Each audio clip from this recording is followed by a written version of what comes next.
नमस्कार स्टूडेंट्स, आज हम पढ़ेंगे मैथ्स NCERT बुक का क्लास 6 का चैप्टर 10 जो है मेंसुरेशन, जिसे हम क्षेत्रमिति भी बोलते हैं, उसका भाग 4 पढ़ेंगे। आज के इस भाग में मैं आपको एरिया निकालना बताऊंगी ऐसे फिगर्स का जिनका फॉर्मूला नहीं है। लाइक अगर आपको ऐसा फिगर दे दिया जाए तो पेरीमीटर निकालना तो मैंने आपको सिखा रखा है, बट अगर मैं इसके एरिया की बात करूं तो ये थोड़ा सा मुश्किल होता है हमारे लिए। तो इसको करने का एक तरीका है हमारे पास, जो हम ग्राफ पेपर की हेल्प से या फिर स्क्वायर शीट की हेल्प से हम इसका आंसर निकाल सकते हैं। अब देखिए, ये आपकी वर्टिकल लाइंस हैं, इसी तरह हॉरिजॉन्टल लाइंस हैं, जैसा कि आपके ग्राफ पेपर में भी होता है और स्क्वायर शीट पे भी होता है। अब यहाँ पे मैंने एक फिगर ड्रॉ किया, ठीक है, ये तो नॉर्मल आपका एक फिगर है। अब ये जो अंदर ग्रिड्स बने हुए हैं, ये सब स्क्वायर ग्रिड्स हैं एंड ये यूनिट लेंथ में होते हैं। यूनिट लेंथ का मतलब होता है either 1 centimetre, 1 metre, 1 millimetre, something like this. तो 1 होता है 1 यूनिट, ठीक है। अब जब 1 यूनिट हो गया, ये भी 1 यूनिट, ये भी 1 यूनिट, ये भी 1 यूनिट, ये भी 1 यूनिट, तो ये क्या हो गया? स्क्वायर हो गया। तो अब जब ये स्क्वायर हो गया तो फिगर के अंदर जितने भी ग्रिड्स बने होते हैं हम उन्हें काउंट कर लेते हैं और हमें पता चल जाता है कि इस पर्टिकुलर फिगर का एरिया क्या होगा। तो अगर मैं ये फर्स्ट फिगर लूं और मुझे इसका एरिया पता करना है तो मैं ये ग्रिड्स काउंट कर लूंगी। यहाँ 1 2 3 4 5 6 7 8 9 ग्रिड्स हो गए। मतलब इसका जो एरिया आया वो आया 9 सेंटीमीटर स्क्वायर। अब सेंटीमीटर मैंने इसलिए लिया कि लेट अस सपोज मैंने इसे 1 सेंटीमीटर, इसे 1 सेंटीमीटर माना है। आप लिख सकते हो 9 स्क्वायर यूनिट। अब यहाँ यूनिट में कुछ भी आ सकता है, सेंटीमीटर, मीटर, जिसमें भी आपका क्वेश्चन गिवन होगा। अब सेकेंड फिगर की तरफ बढ़ते हैं। अब सेकेंड फिगर में आप देख रहे हो कि जो स्क्वायर बॉक्स है वो आपके पास दो ही अवेलेबल है, एक ये है और एक ये है, 1 और 2, ठीक है। अब फिगर तो ये है आपका। अब इसमें ये पोर्शन मिल रहा है जो कि हाफ पोर्शन है स्क्वायर का, इधर भी ये हाफ पोर्शन है, इधर भी हाफ पोर्शन है, इधर भी हाफ पोर्शन है। अब हम क्या करें, क्योंकि फुल स्क्वायर का तो हमें पता है, ग्रिड काउंट कर लेंगे और हमारा आंसर आ जाएगा। बट यहाँ पे हाफ हाफ पोर्शन भी है, तो सबसे पहले तो जो फुल ग्रिड है वो लिख लीजिए। तो 2 फुल ग्रिड है आपके। अब हाफ ग्रिड कितने हैं? ये फुल है, फुल साइज ग्रिड, ठीक है। अब हाफ कितने हैं? 1 2 3 4, 4 आपके हाफ हैं। तो आप क्या करोगे, 4 को हाफ से मल्टीप्लाई कर दोगे, बिकॉज ये हाफ साइज वाले ग्रिड थे आपके, ठीक है। तो ये कितना हो गया? 2 1 जा 2, 2 2 जा 4 एंड 2 1 जा 2, मतलब टोटल ये हाफ ग्रिड कितने हो गए? 2 हो गए मिला के, हाफ हाफ, 2 फुल साइज के आ गए। तो यहाँ पे हम क्या करेंगे, 2 तो आपका फुल साइज था ये वाला, और 2 आपका हाफ मल्टीप्लाई करने के बाद आया। तो टोटल एरिया कितना होगा? 4 स्क्वायर यूनिट, ठीक है। आई होप ये दोनों बातें आपको समझ आ गई होंगी। अब हम थर्ड फिगर पे बढ़ते हैं। अब थर्ड फिगर देखिए इजी है, ये आपका मेन फिगर है। अब जो बॉक्सेस इसके अंदर हैं या जो ग्रिड इसके अंदर है वो इजी हो जाएगा हमारे लिए। 1 2 3 4 5, क्योंकि ये सारे फुल बॉक्सेस थे या फुल ग्रिड था, तो आपका आंसर यहाँ क्या आ जाएगा, 5 स्क्वायर यूनिट। ठीक है, अब हम आते हैं लास्ट वाले शेप पे।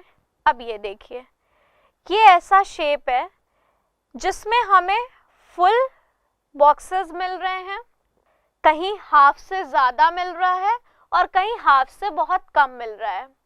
तो यहाँ पे आपको एक चीज़ नोटिस करनी है, जब भी हाफ से ज़्यादा होगा, ठीक है, तो आप उसको 1 काउंट करोगे, और हाफ से कम होगा तो वो आप काउंट नहीं करेंगे एरिया के लिए।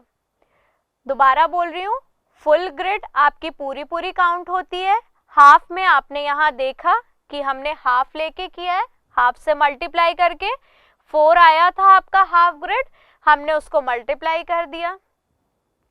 जब भी हाफ से ज़्यादा होगा तो हम उसको पूरा एक ग्रिड मानेंगे और हाफ से कम वाले को हम नहीं लेंगे। तो आप यहाँ देख सकते हैं क्वेश्चन में फुल ग्रिड यहाँ पे 1 और 2, ये बिल्कुल फुल ग्रिड है आपकी। ठीक है, अब हाफ से ज़्यादा, अगर मैं हाफ से ज़्यादा की बात करूँ तो ये वाला है 3, ये भी हाफ से ज़्यादा है 4, ठीक है, ये भी हाफ से ज़्यादा है 5, ठीक है। अब ये देखिए, ये हाफ से कम है, इसको मैं नहीं लूँगी, ये मैं इंक्लूड नहीं करूँगी, ठीक है। यहाँ पे ये हाफ से ज़्यादा ही है आपका, तो मैं इसको भी 6 ले रही हूँ। ये भी हाफ से ज़्यादा है तो ये भी इंक्लूड करूँगी। अब ये हाफ से बहुत कम है, ये हाफ से बहुत कम है ये वाला पोर्शन, तो ये मैं इंक्लूड नहीं करूँगी, ठीक है। ये भी हाफ से कम है, ये भी इंक्लूड नहीं करूँगी। ये हाफ से ज़्यादा है तो इसको इंक्लूड कर लेते हैं 8। अगर मैं इस पोर्शन की बात करूँ तो ये भी हाफ से ज़्यादा ही है, तो ये 9 ले लेते हैं।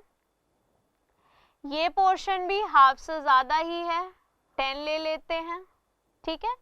अब ये बिल्कुल इंक्लूड करने के लिए नहीं है और हमने, आप देखिए, इस ग्रिड में पूरा ले लिया है। तो बेसिकली ये आपका कितना हुआ, 10 स्क्वायर यूनिट।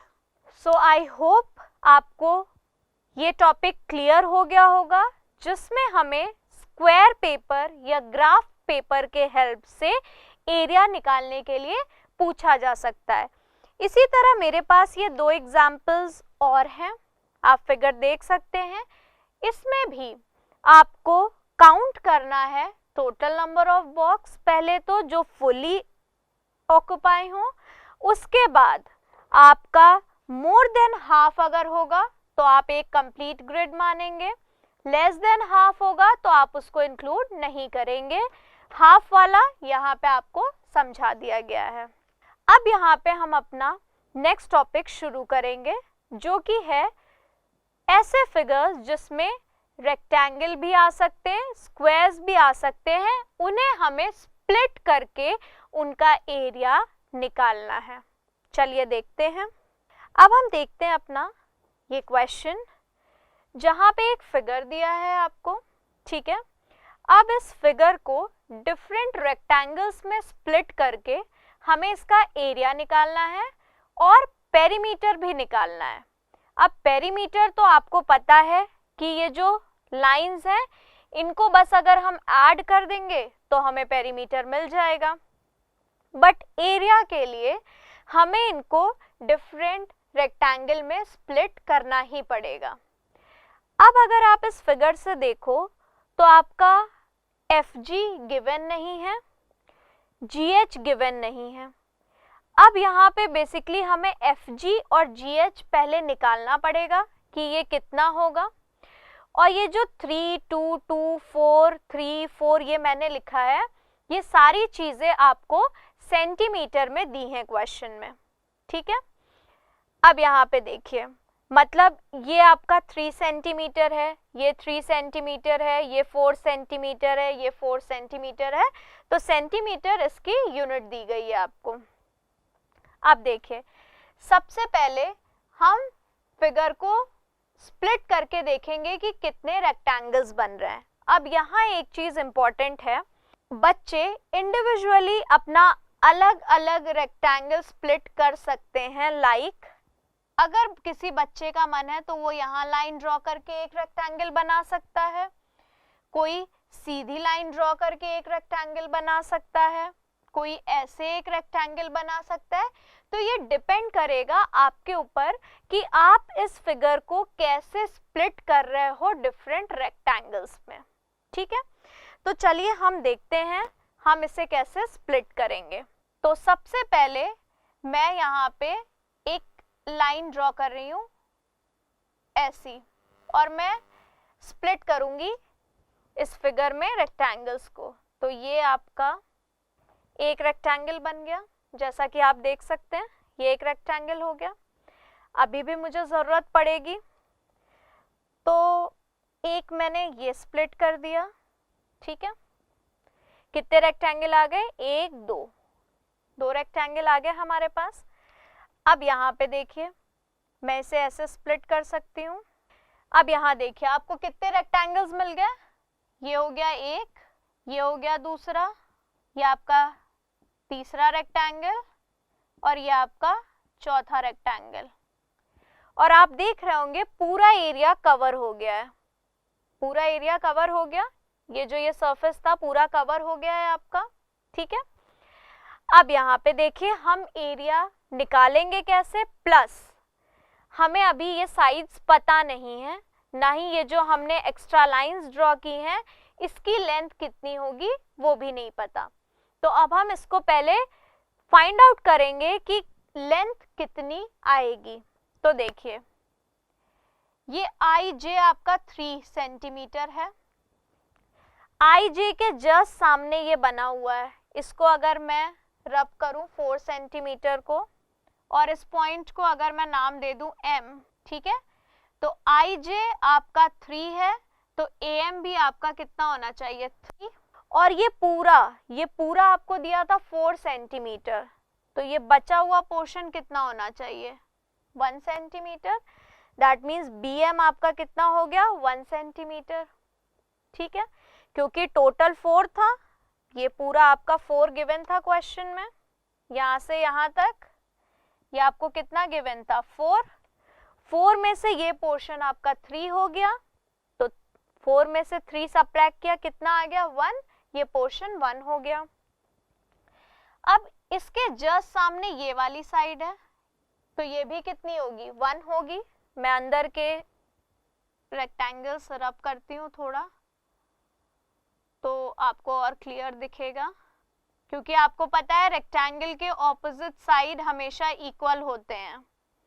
ठीक है, तो इसमें हमारी मेजरमेंट बहुत इम्पोर्टेंट है।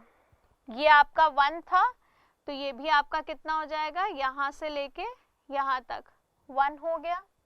ठीक है, आई होप यहाँ तक तो आपको क्लियर हो गया होगा।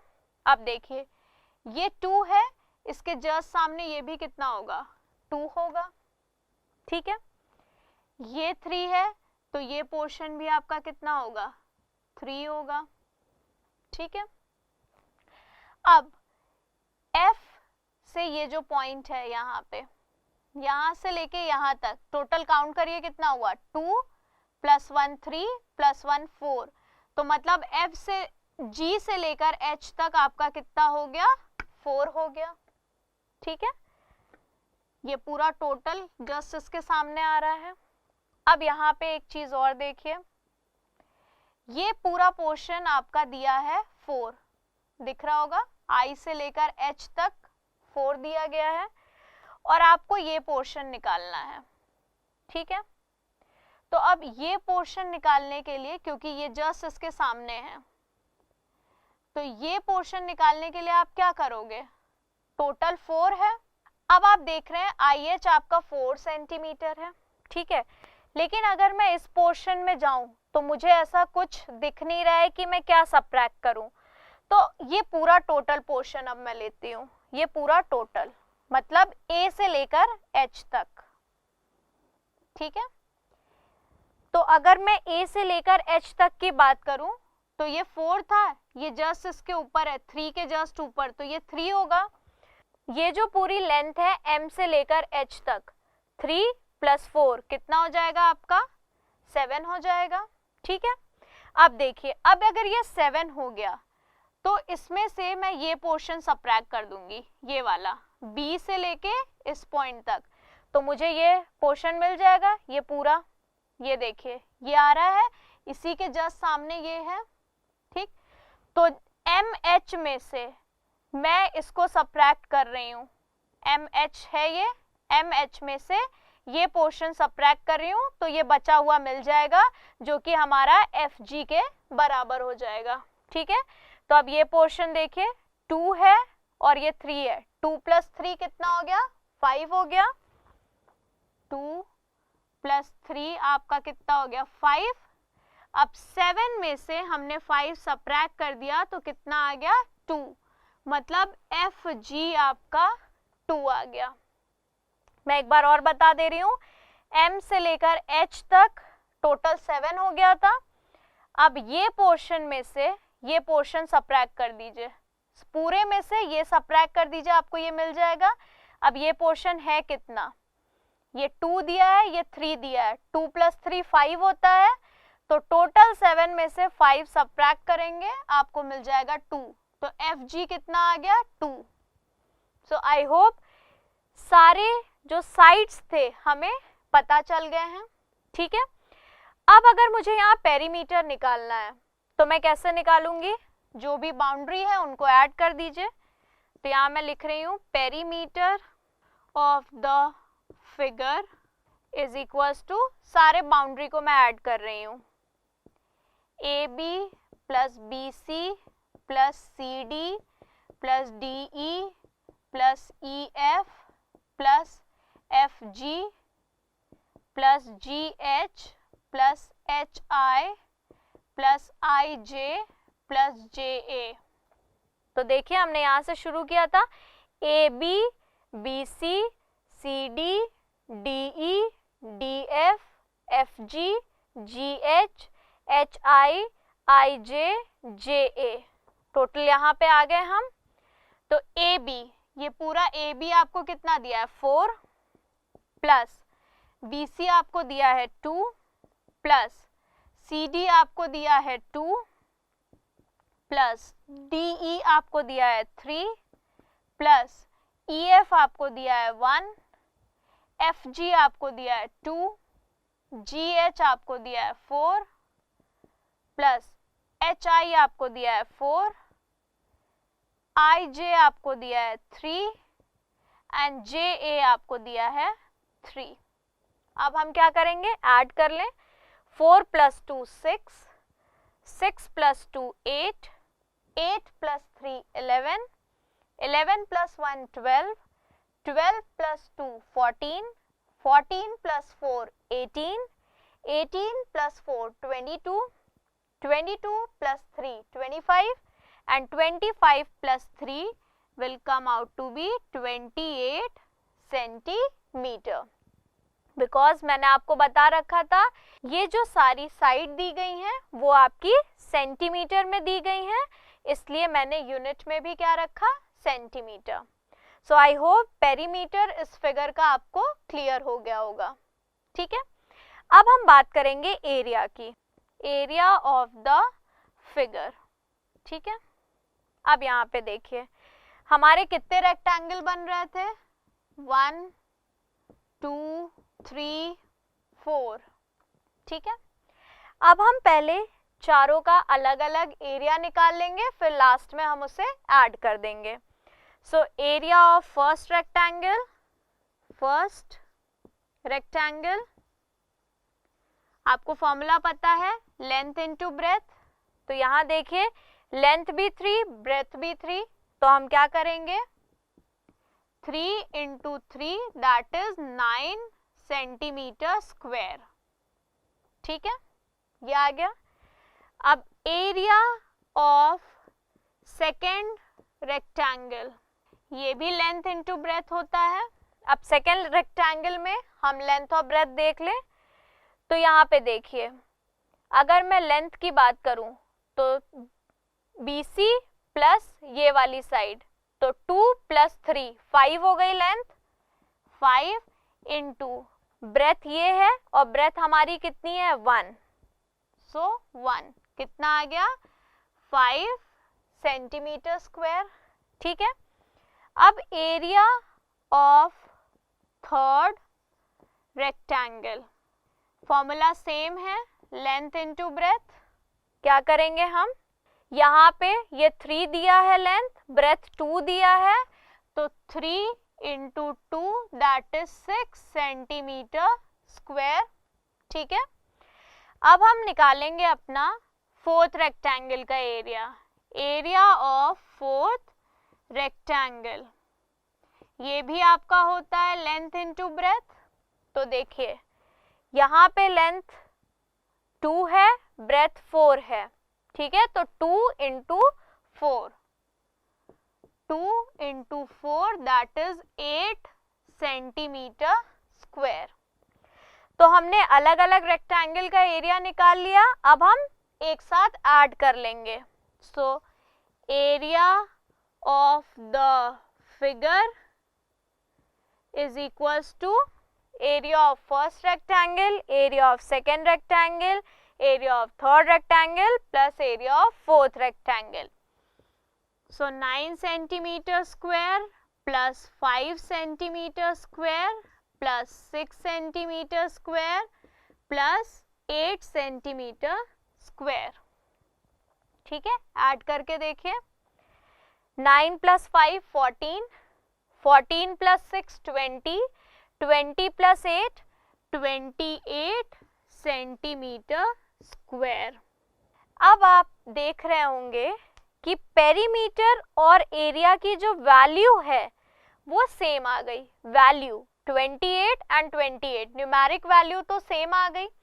ये ज़रूरी नहीं है कि हर क्वेश्चन में न्यूमेरिक वैल्यू सेम आएगी, यहाँ पे यूनिट अलग है, perimeter is centimetre and area is centimetre square, सिर्फ न्यूमेरिक वैल्यू सेम आई है यहाँ पे।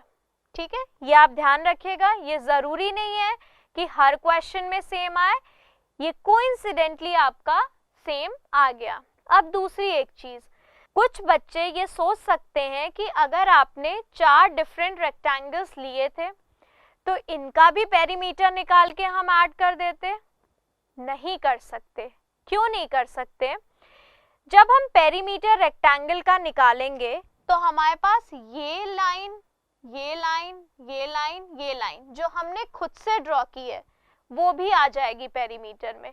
बट क्वेश्चन में मुझे पेरीमीटर फिगर का निकालना है और फिगर में सिर्फ ये लाइंस थी, ये वाली लाइंस, तो हम सिर्फ बाउंड्री को ही ऐड करेंगे पेरीमीटर के लिए।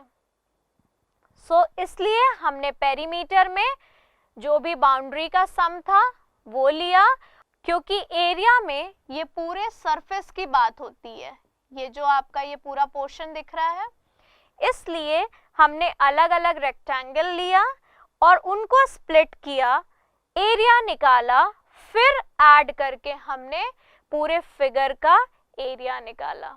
सो आई होप आपको ये क्वेश्चन जो मैंने अभी कराया है बहुत अच्छे से क्लियर हो गया होगा। सो आज के इस भाग में हमने सबसे पहले ऐसे शेप्स के बारे में पढ़ा जिनका एरिया निकालना थोड़ा सा डिफिकल्ट होता है, बट फिर भी हमने ग्राफ पेपर या स्क्वायर शीट की हेल्प से उनका एरिया निकाला। उसके बाद अगर हमें ऐसे फिगर्स दिए होते हैं तो उन्हें हम डिफरेंट रेक्टेंगल्स में स्प्लिट करके कैसे उनका एरिया निकाल सकते हैं और पेरीमीटर निकाल सकते हैं वो सीखा। सो आज का अध्याय यहीं पे समाप्त होता है। धन्यवाद।